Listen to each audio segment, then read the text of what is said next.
一封报纸从天而降，雕塑却莫名遭了殃。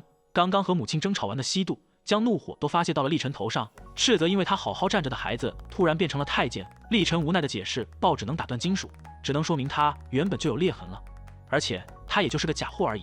西渡愤怒地说，假货也是有人格的，也有撒尿的权利，但他也并不是想要赔偿，只是想借这个机会发泄一下怒气罢了。随后径直离开，留下莫名其妙的立晨。家道中落的立晨刚搬来这个小区，就已经找了很多份兼职，金融危机让他失去了曾经的梦想和家庭，只能为了生活不停地奔波。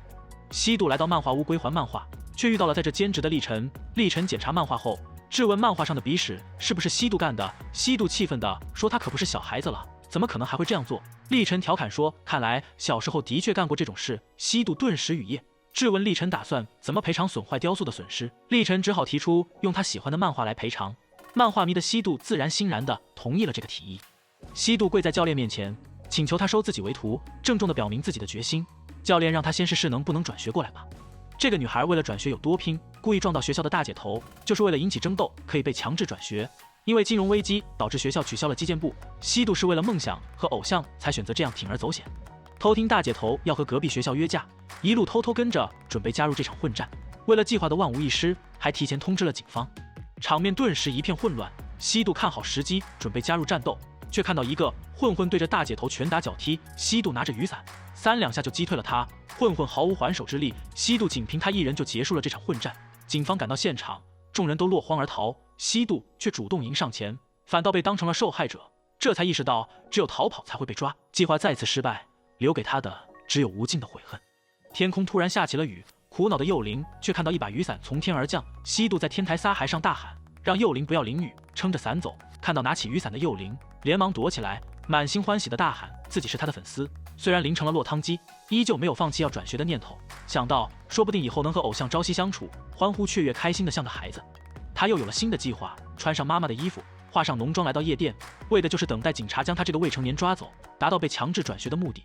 却在这再次遇到了立晨，还主动帮他解围。富二代的他家道中落，还被以前所谓的朋友奚落，起身拉着西渡一起离开。黄毛却拦住了他们的去路，威胁要报警，让未成年的西渡被带走，反倒正中了西渡的计划。立晨没有妥协，摘下手表击响了警报器，顿时夜店一片混乱，大家都只能离开。立晨得知西渡是为了被转学才这样做的，提醒他不要将事情想得那么简单，这种地方比他想象中危险多了，很可能会发生毁掉他人生的事，但还是鼓励他不要放弃追逐自己的梦想，只是要用对方法。最狠的话永远都是说给了最亲的人。西渡妈得知女儿偷穿她的衣服去了夜店，虽然西渡解释这样做是为了转学，但母亲还是愤怒地撕毁了漫画书。西渡委屈地说自己每次比赛失利难过的时候，陪伴他的都是漫画书，从未关心过他的母亲，根本没有资格这样做。母女2人就此不欢而散。